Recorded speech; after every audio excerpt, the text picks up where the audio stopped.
the chairman. Yeah, Chairman, right? Chairman of Wensang Folk Chi Temple, and our master craftsman who's making so the Joss Dragon. So 可以跟我们讲一下可能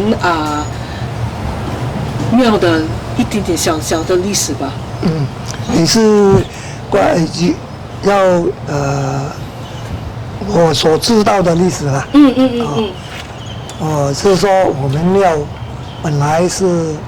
一个村这样，叫乡村这样。然后我在很小的时候，在1岁已经到这个地方。这样我现在目前是80岁，已经80年了。这样我在服务庙的理事呢，就在1960多年，我们就已经在庙服务。不过我们也要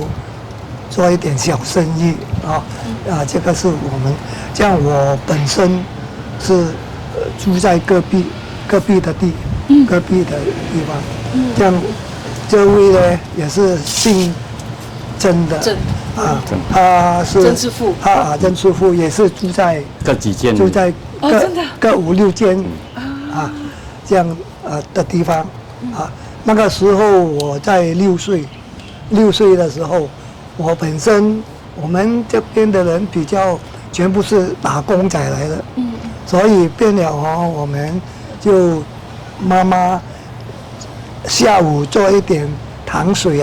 糖水啊，糖水、绿豆水还有薏米水还有那个么么喳喳这个放在了庙的前面，我来卖。左手边我坐在那边来卖。我6岁就卖那个糖水一天赚差不多3块多，那个时期很多了，3块多，3块多钱了。这个好像这个是给我们的家庭一个补贴。这个是个人的事所以我在庙比较清楚的庙以前很多这个老人家跟我们的住屋的那个住屋婆那个包租婆也是90多岁，她才去世。她很小的时候，她都讲给我们知道这边的历史，就是以前我们有一个戏台是在这个路的中间，那个唱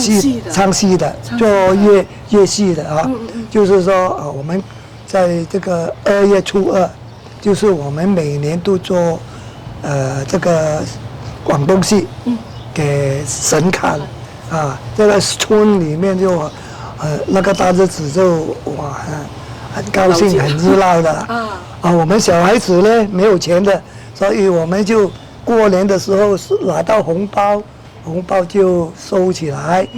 除夕在初1、初2，我们就可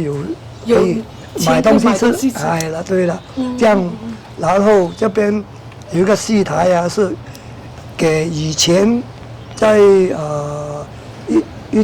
多年前好像很久的年前，就是中国南下的水客。全部都暂时没有家庭的，他就住在那个戏台，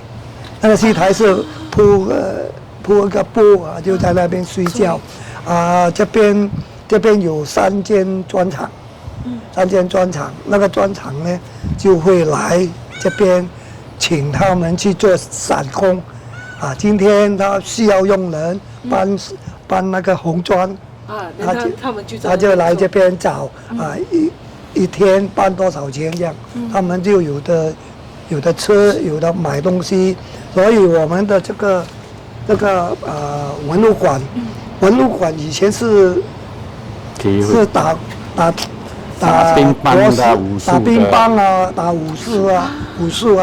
这样，然后我们将这个地方来改这个文物室，然后文物室的后面呢有一个大的窝。大的窝就是庙负责每天煮饭，煮一窝大的饭，给这边的中国南下的乡亲，全部人都有的吃，但是没有菜白饭，吃白饭啊，白饭放一点那个白糖啊，白糖好像我们以前小孩子都这边的钱没有什么钱嘛，就是白糖放饭或者白糖放粥，放那个白粥啊，这样我们就可以吃了。加不会啊，假肥啦啊，假肥就是这样的情形啊。这个是以前那个包租婆，她已经讲很久，她是卖茶的，所以她有屋子，我们住在她的家，她的屋子里面有9个家庭啊，9个家庭啊，这么多人，很大吗？地方很大吗？屋子很大，他们住那个啊很大，里面都有，也是9个10个。大咯，10幾個10多个家庭了在一间呐。在里面，就是这个情形哦。像我们这边就到我们大了，我们就在这边已经长大，就是在这边有一个好像是我们不可以忘记的地方，就很幸因为从童年童年的时候就在这边，